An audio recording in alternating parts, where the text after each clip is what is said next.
Rene Descartes, in the 17th century, puts forward an influential version of rationalism that is worth examining. You can find the section of Chapter 2 that examines Descartes' rationalism starting on page 50. When reading this section, pay attention to both Descartes' original theory as well as the social context in which he builds that theory. Descartes conceives of knowledge as a building and feels that this building is in an awful state of repair. The house of knowledge is built with rumor, superstition, and opinion mixed in with knowledge. Descartes proposes a massive remodeling project. And the first step is to rip out all the sections of the building that aren't knowledge. Descartes is looking for the building's foundation, for the rock-solid beginnings of knowledge. Although, Descartes is also open to the possibility that once we rip apart the building, we may find that there is no foundation at all. How does Descartes start the remodel? Well, since he is looking for things we can know absolutely for sure, he decides to use a method he calls methodological doubt.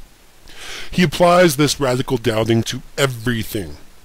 No assumption is safe. He is going to doubt anything that it is possible to doubt. It doesn't have to be a reasonable doubt either. It simply has to be a possible doubt. Okay. So what does Descartes rip off of the building? What does he doubt? Before we proceed, it should be clear that Descartes is not recommending that we walk around doubting that the floor is going to hold us up. He does not recommend methodological doubt as a way of life.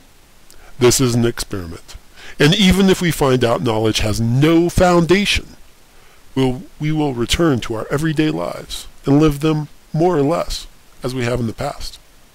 Anyway, Descartes doubts the five senses. All of them. Nothing that we see, hear, touch, taste, or smell can be the source of true knowledge. Ouch. Descartes points out that we could be dreaming, or that we could be perceiving an illusion. How can we tell that we aren't dreaming? We can't. I could be dreaming right now, and so could you. We encounter illusions all the time. In fact, how do we know we have bodies? What if our bodies are illusions? We can't be sure of anything our senses report. What else goes? Some philosophers like Pythagoras and Plato claim that mathematics is the best way for securing knowledge. And Descartes himself made some important contributions to geometry. Maybe math is the foundation and the center of knowledge. Descartes actually doubts math too. How come? Buckle your seatbelt. Descartes states that we cannot know for sure that the universe was not created by an evil genius.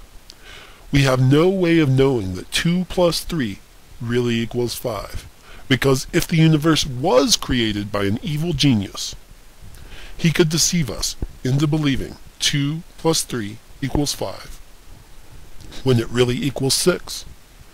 That's some theory, huh? Descartes has done a great job of demolishing the building. What's left? Is anything left? We don't have the five senses? We don't have math? Descartes believes that there is something left. In fact, he believes we have found the foundation. What is the foundation? Cogito, ergo sum. That is Latin for I think, therefore I am. According to Descartes, we can doubt that we have physical bodies. We got rid of physical bodies when we tore the five senses off of the building. However, we can't doubt that we have a mental self, because doubting is a mental activity. If we can doubt, then we must have a mind to doubt with. Amazing. Descartes believes he has found something that it is not possible to doubt. We have a self. I can know I exist, and you can know you exist. But that's about it. That's called solipsism, by the way. It is the view that one can know one's own consciousness, but cannot know anything about other people or the external world. According to solipsism, each of us is locked inside of our own minds. Descartes is not about to leave us floating there, though, and he attempts to rebuild a bridge to the external world by appealing to innate ideas built on the foundation of cogito ergo sum. Be sure to read this section of Chapter 2 concerning how Descartes argues God, math, and the external world back into existence, after having doubted them away. Descartes isn't the last rationalist. But before we continue with rationalism, let's take a look at the other side of the fence and see what empiricism has to say. Before I go, let me remind you to study for your first exam, which covers Chapter 1 and 2. Before taking the test, make sure you have read both chapters. Watch the videos again if you like. Read the discussion board, and ask any questions you have about the material before taking the exam.